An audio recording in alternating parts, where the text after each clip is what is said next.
I got a question for you guys. Is arm wrestling dead? No, I think arm wrestling now. I mean, there's peaks and valleys, but I think arm wrestling. I mean, Wall's coming up with another season. I mean, so just that. Who gives a shit? It's in the transition point, in my opinion. Well, whatever. So let me give you some context. And maybe it's because of where I am in my career, but I remember when I started, you had local tournaments. You could have 100+ entries, at a local event. People would go, people would hang out. There'd be intense competition. Now there's so many local events that they're effectively all crap. They're almost all low entries. I have a feeling that people like myself just don't go to local events anymore, which I don't think was the case when I started 9 years ago. So if we lost something, over the last 5 years with the large influx of tournaments? Well, because of the oversaturation, we've gained quantity and lost quality, right? That's a certainty. There's no doubt about that. So you have a lot more of these promoters trying to make a buck or trying to.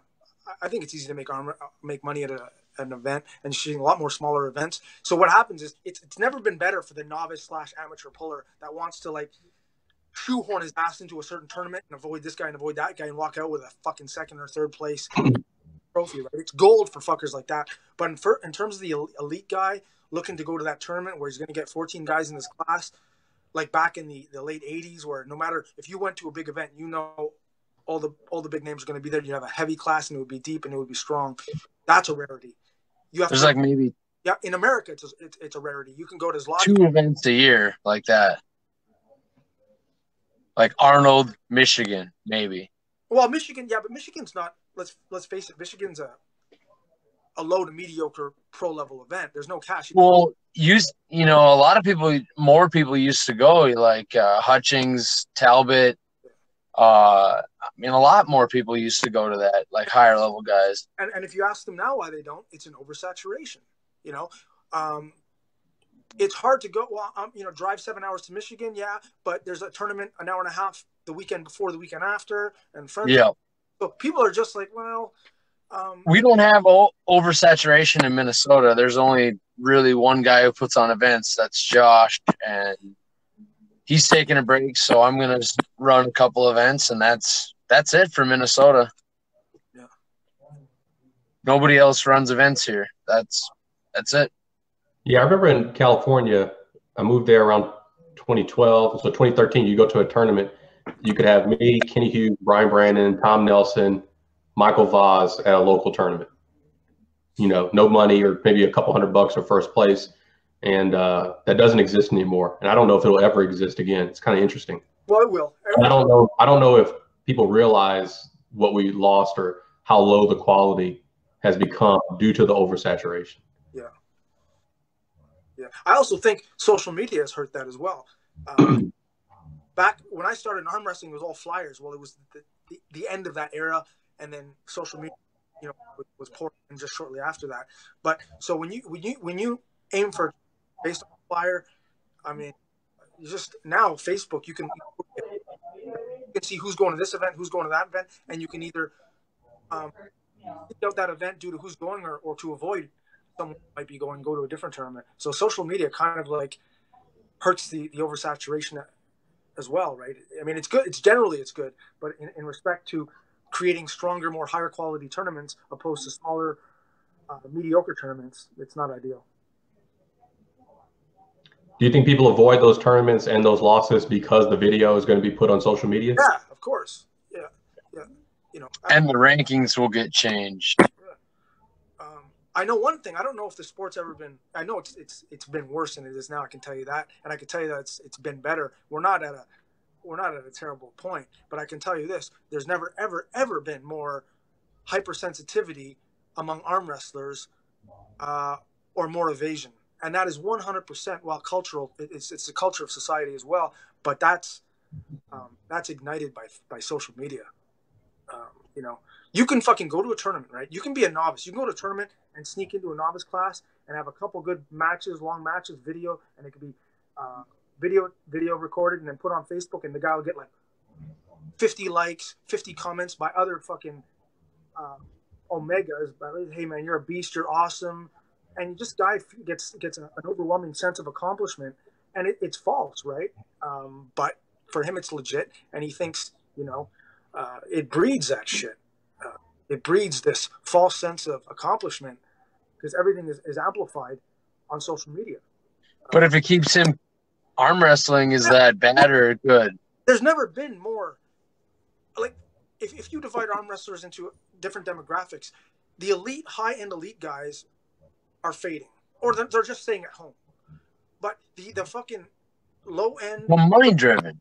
Well, the number ones to the number threes, so you're that's like 96% of the arm wrestling world is that high-end novice to middle or low-end pro. Like that's like 95% of the arm wrestling world are those guys that go to these mediocre tournaments, but will absolutely avoid the elite tournaments. And the elite guys are just like picking and choosing, and sometimes it's only one event a year. Like look at Herman. How often does Herman pull? Once a year? Like, oh, you might go to a tournament and fuck around, but how many events are you actually trying to peak? Basically Zlati and maybe something else. Like not much more than that. Yeah, one or two. Yeah. So that's this year's different. I'm pulling a lot more tournaments this year, so it's different for me. With all respect, Joseph, you're in that lower demographic of novice amateur. No offense, but high end amateur. You're like at that point. You're 6 years in where you want to hit more. You want to get in there. You want to not quite 5, but yeah, something like that. So and that's well, I'm just going to so many events to film. I figure, well, if I'm traveling, really no sense not competing once I'm going that far. Yeah. It's not fair to put you in that category because you're puller / promoter / like you do so many things for the sport on your own dime that it's not fair to just lump you in with those guys that just are searching for false accomplishments. You're on a different level only because of the goal is to try and make the mark. That's it really this year, and is be known more of a puller than anything else. Yeah. Well, winning Michigan State last year definitely put you on the map in terms of being just like a guy to just deal like a legit fucking puller, right? Yeah, that and Fallen Heroes. I had a couple of good matches. Yeah, other than that, that was about it. I took a lot of losses. I always do. Yeah, it's part of it. Yeah.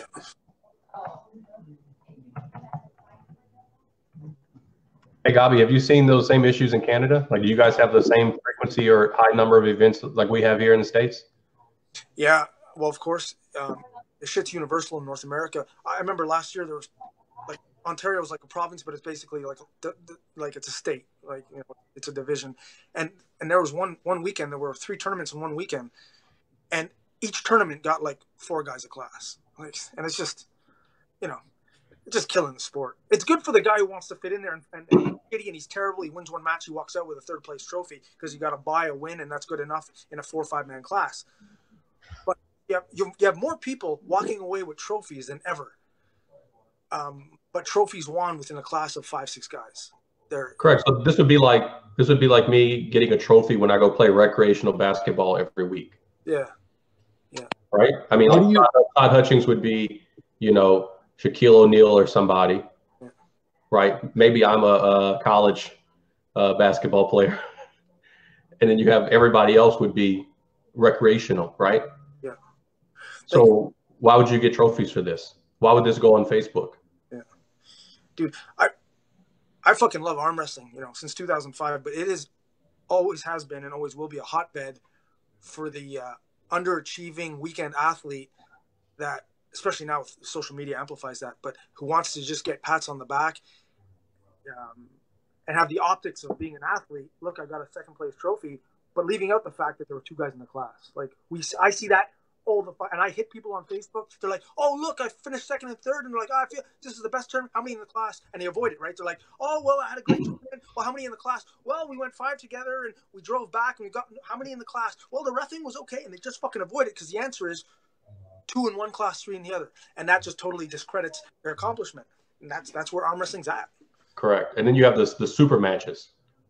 Yeah, fuck, Joe Nobody versus Joe Nobody. Like Pete Milano and James Rodriguez started super matches in 2005, and it was like elite guy versus elite guy, and then slowly, it slowly trickles down to different promoters just calling anything a super match. And I went to a practice a couple weeks ago, and I love all my guys, but they're like on Facebook and like, hey buddy, you want to have a super match? I'm like, yeah, practice. And I'm like, so now it's to the point where a guy who's never pulled a tournament is pulling another guy who's never pulled a tournament at practice, and they're titling it a super match, and they're taking a video on it, and they're tagging people, and it's like, this is where we are.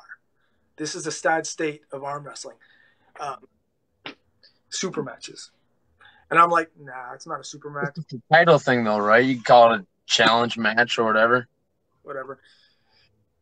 Yeah. So I got a question. It says, do these organizers communicate about their events? Perhaps a collaboration would help the problem. I'll jump on this one. So no, there's almost no collaboration. I think at times they try to post schedules so that people don't overlap. Overlap still occurs. And, after a couple of years of the oversaturation and low attendance, you would think there'd be some adjustments made, but that really hasn't happened, which I guess would segue into the next segment or another discussion, in that these promoters must be making money on these 30, 40, and 50 entry events to continue doing this. Yeah. Depends on how far they go with, refs, awards, all that stuff. $25. That dictates essentially how much money you're going to make. You can do the math. But if they keep doing it, they have to be making money. Well, yes. I don't see a lot of these promoters, being super rich that they will just keep losing money on 10, 20, 30, 40, 50 events per year. So if you have 50 entries and you're charging $25, what's that, $1,200 or something like this? I don't know. Are you clearing a few $100 that weekend? And if you get lucky and you get 100 entries, then that's just all profit on top of everything else. Yeah. So they have to be making money. Yeah. The guy that comes out, a poor man's Robert Drink or Kaplan, and they have a sponsor and they run this Pro Elite and they're giving $20,000 or $15,000. These guys lose money. It's a hell of an event. They're proud. Guys love it. Guys fly in from all over the place. They lose money. The guys making money are the $25 an entry fee, $6 medal for top three, $6 trophy.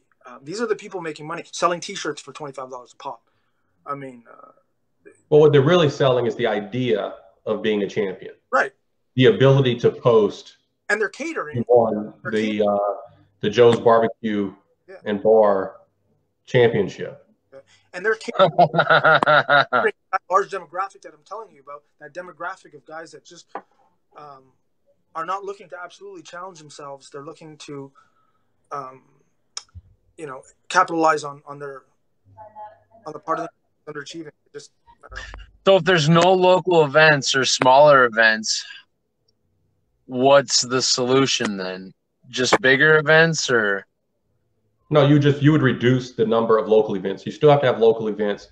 You still need a recreational segment. You still need a feeder system for larger events and larger paid organizations.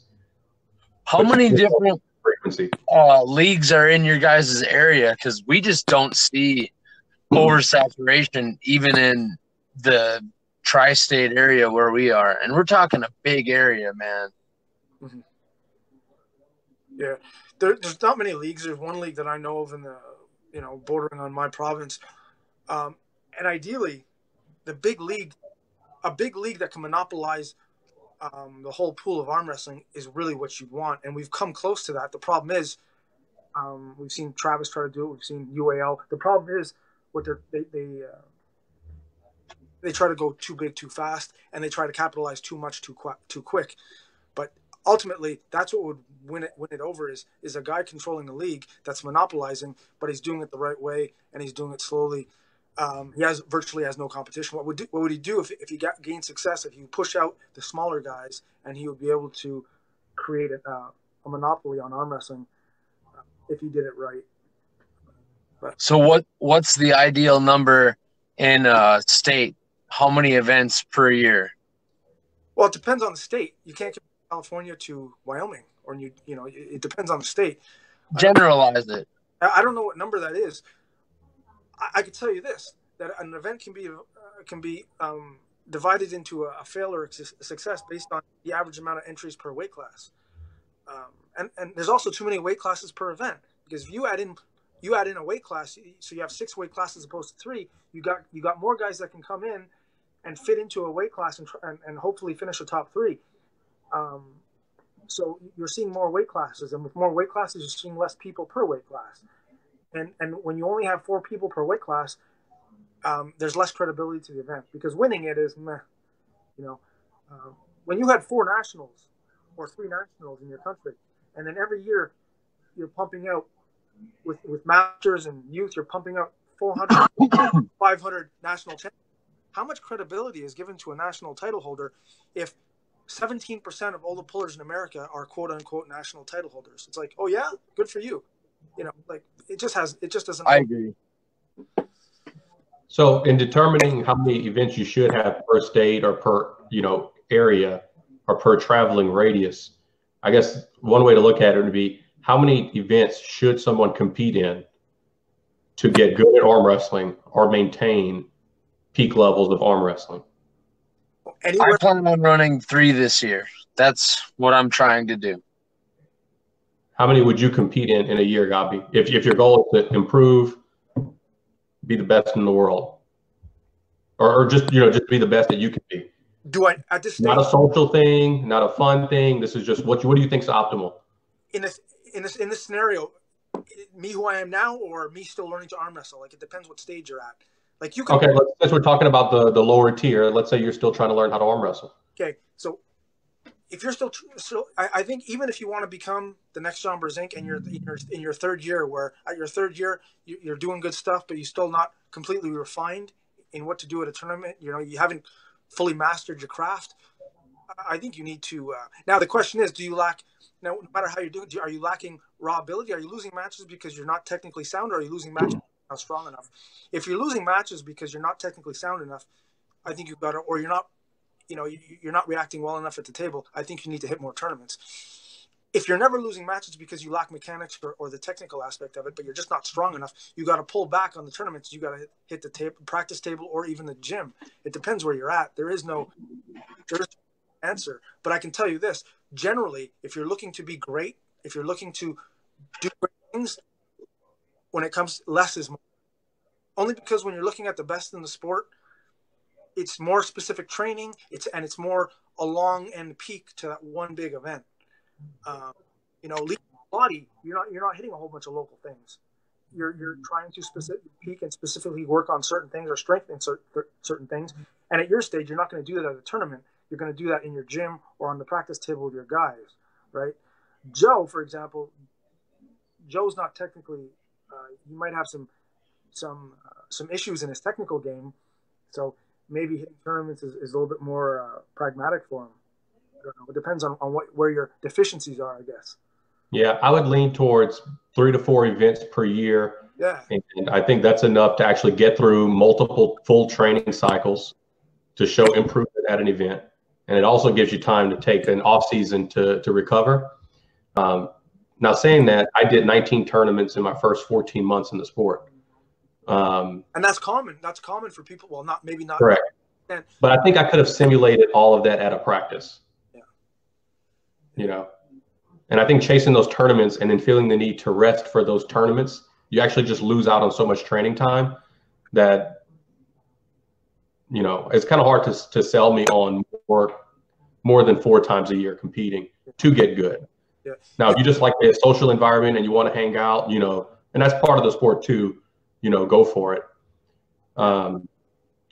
We had a comment from James Work. He says he has a list of 25 tournaments happening in 2019 within 10 hours of most Tennessee arm wrestlers. I believe it.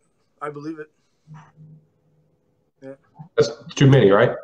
See, there's oversaturation down by you guys, but just it's not too many if he's getting 14 per class. It's not. It depends. It all depends on the results of the participation. But I can't believe. I can't believe he's getting that. It's probably more like 3 and making money, or the promoters in that area are making money, and they keep pumping out tournaments to pocket a couple $100, and that's fine. I mean, it's not illegal. It's not even unethical. It's just not ideal for our sport or the credibility of our sport. But also, you're talking about 4 tournaments a year. I mean, I think in a perfect world, if I had to peak to 12 months to a tournament that's 12 months away, I would probably hit 1 tournament every 3 months. I would peak specifically for a tournament, hit it, and then depending on how I do or where I think my deficiencies lie after the performance, I would make small adjustments and lead up to another 3 months. So I think you're right. I think anywhere from 2 to 5, not 5 might be a little bit too much, but 2 to 4. If you're an elite bowler, I think that's pretty much right in the range. Yeah, I think I've been at 3 to 4 for the last 2 years, baby. That makes sense. In 2006, I checked because I checked all my trophies. I did. I went to 25 events in between 2006 and 2007. In the calendar year, I hit 26 events. Yeah, every 2 weeks on the road, sometimes more on average. Yeah, and Joseph, with respect to saturation in your area, even if you have too few tournaments, or even if you don't have oversaturation, the oversaturation in other places impacts your tournament, because people like me get haggled to go to 30 tournaments per year. I'm never going to go to your Minnesota tournament. No. So it impacts other events. I know. And I think, getting back to the promoter thing, I think there's also the culture of code has changed too. I think if you look back, if you ask Denise and Leonard when they started, I think there was a strict code of open communication to all other promoters, and I think there was tremendous mutual respect there was an unwritten rule where if he's having a tournament on this day, on this weekend, we're not going anywhere near that date unless we're like 12 states over. I think there was a code. Now I don't think that in life in general, there's less code. People have less codes. That transcends into arm wrestling, and more people are just doing what the fuck they want to get what they want, to get their name out on Facebook and to pocket a couple $100 and to try to do this and try to do that. And they don't give a fuck. There's pretty good coordination in our area for the most part, but I mean, there's not that many different promoters or even really leagues per se. You either have USAA or AAA, and it's either basically Michigan area or North Dakota has some events. Minnesota's kind of always been, non-affiliated. It's always just been Josh, just running events. But Joseph, all it would take would be for one hyper-aggressive promoter to come in, and then you're in balance. They've tried, though. They've tried. PAF's tried running events here. Nobody will run them. That's an outside guy. Minnesota's too far away. All it takes is one person from Minnesota to decide that they're going to throw 12 tournaments a year, and you become over. Yeah. So, no, I mean, I hear you. Thing where you are right now, but don't think that the current oversaturation in other places doesn't impact you, or that it can't be Minnesota in the short term. No, that makes sense. Yeah. I had a question.